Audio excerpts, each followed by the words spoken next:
1800년대엔 유럽도, 1900년대엔 미국도, 1950년대엔 일본도 이머징 마켓이었습니다. 세상은 늘 변하기에 누군가는 변화의 흐름을 읽어야 합니다. 큰 흐름을 읽는 힘, 미래에셋.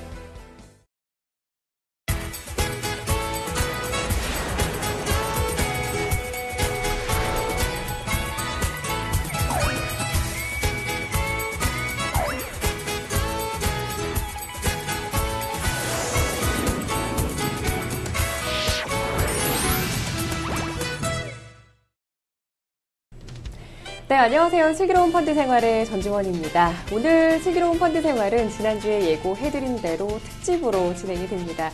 이 펀드 투자를 하는 데 있어서 참 여러 가지 챙겨봐야 될 것도 많고 공부해야 될 것도 많죠. 그 중에서 가장 어려운 부분 중에 하나가 아마 펀드 관련 세제 부분이 아닐까라는 생각이 드는데요. 이 세제 관련 이야기는 들어도 잘 기억도 안 되고요. 그리고 참 헷갈리는 부분도 많이 있는 것 같습니다. 그래서 오늘 슬기로운 펀드 생활에서는 이 세제 관련 부분을 좀 집중적으로 알아보는 그런 시간으로 마련을 해드리도록 하겠습니다. 30분 동안 함께 하시면서 잘 한번 챙겨 들어보시면 펀드 투자하시는데 많은 도움이 되지 않을까라는 생각이 듭니다. 자, 오늘 말씀 나누실 분 모셔볼 텐데요. 오늘 좀 특별한 분을 한번 모셔볼 예정입니다. 저희 미래에셋 미디어 사이트를 아마 좀 구석구석 잘 보신 분이라면은 저분 어디서 많이 봤는데 라는 생각을 하시는 분들 많이 계실 것 같습니다. 저희 미래에셋 미디어에서 블로그를 운영해 주시고 계시는 여의가이로 더 유명하신 분이시죠. 미래에셋 맵스 자산운용의 최승현 팀장 자리 함께 하셨습니다. 안녕하세요. 안녕하세요. 네, 맨날 사이트에서 뵙다가 이렇게 처음 방송에서 나와주셨군요. 네, 감사합니다. 초대해 주셔서. 네, 고맙습니다. 네, 자, 이 펀드를 투자하면서 펀드 상품에 대한 이해뿐만 아니라 이제 중요한 부분이 세제 관련 부분인데 사실 뭐 저도 그렇고 이제 많은 투자자분들이 세제에 대해서 그렇게 아주 속속들이 깊게 알고 투자하시는 분들이 그렇게 많이 계실 것 같지는 않거든요. 오늘 세제 이제 관련 내용을 말씀을 해주실 텐데 좀 개괄적인 부분부터 한번 설명을 좀 들어볼까요?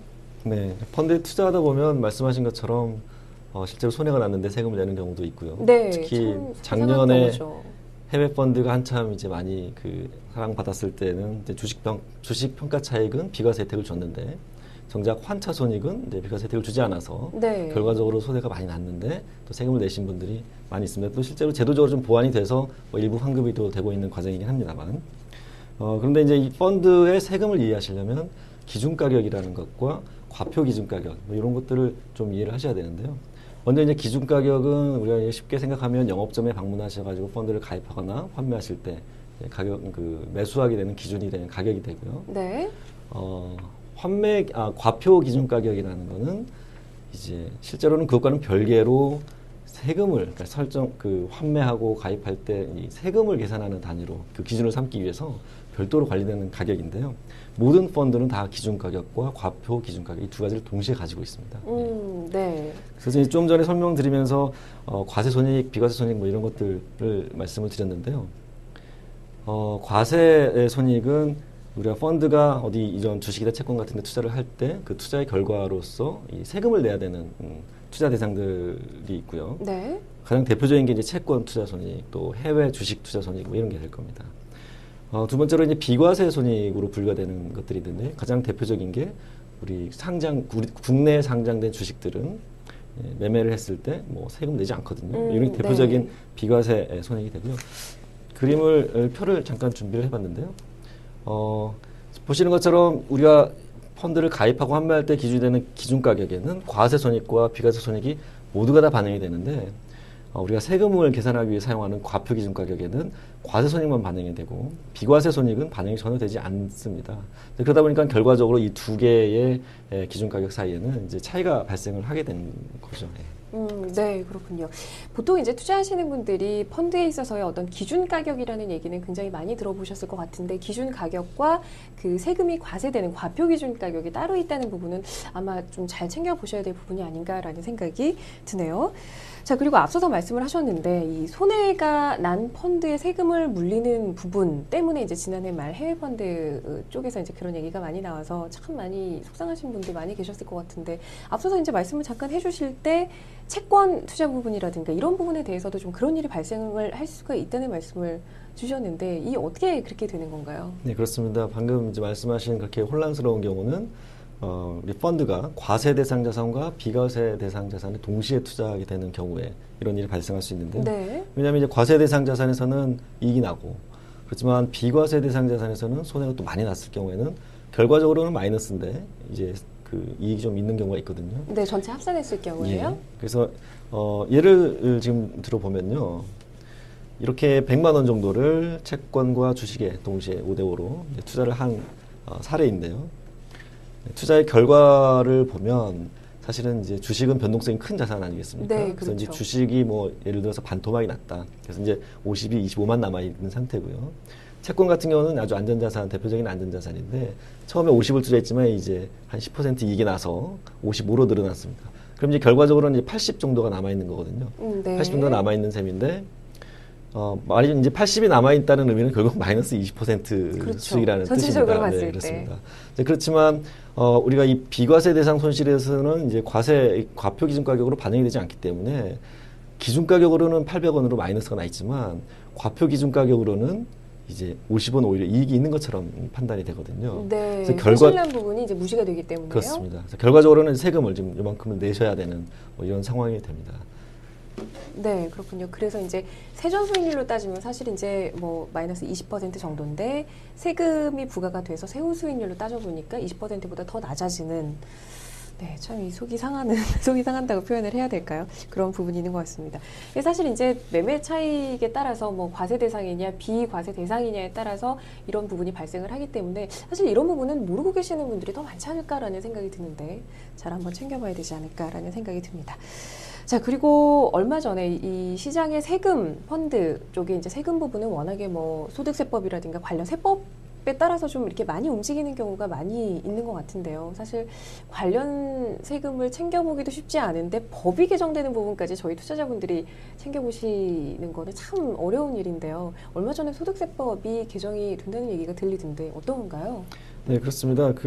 좀 전에 뭐 설명드린 요걸 이제 직접 계산하지 못하지만 저희가 적립식 펀드를 많이 투자하지 않습니까? 네. 적립식 펀드에 투자를 하면서 이 세금을 조금 더 보완해주는 측면으로 되는데요. 먼저 내용을 보면 그 과세 표준 기준 가격을 이제 법령에서 조금 더 명확하게 기술을 하는 쪽으로 좀 개정이 될 예정이고요. 두 번째로 이제 펀드가 결산을 하게 되면 결산 분배 시 배당 소득 금액, 요거를 이제 실제로 분배하는 금액과 또는 이 과세 대상 이익에서 발생한 그 금액 중에 작은 금액을 선택하게 하는 겁니다. 근데 내용은 예를 들어서 설명을 드리는 게 가장 좋을 것 같은데요. 지금 이제 화면에 한가득 글자가 뭐 문장이 굉장히 많이 나왔는데 어렵게 느껴집니다. 좀 쉽게 설명을 부탁을 드리죠. 예를 들면 저희가 이제 적립식 펀드를 투자하게 되면 이렇게 나눠서 투자를 하게 되지 않습니까? 네. 그래서 A라는 펀드를 뭐 1회차, 2회차, 3회차에 각각 분할해서 매수를 하고요. 이제 1년 후에 이제 환매를 하는 걸 가정을 해봤는데요. 네. 아까 이제 말씀드린 그냥 기준 가격이 아니고 과표, 세금을 계산해야 되기 때문에 과표 기준 가격상으로 1,000원, 1,200원, 800원 각각 이제 매수를 하게 됐습니다. 100만 원씩요. 네.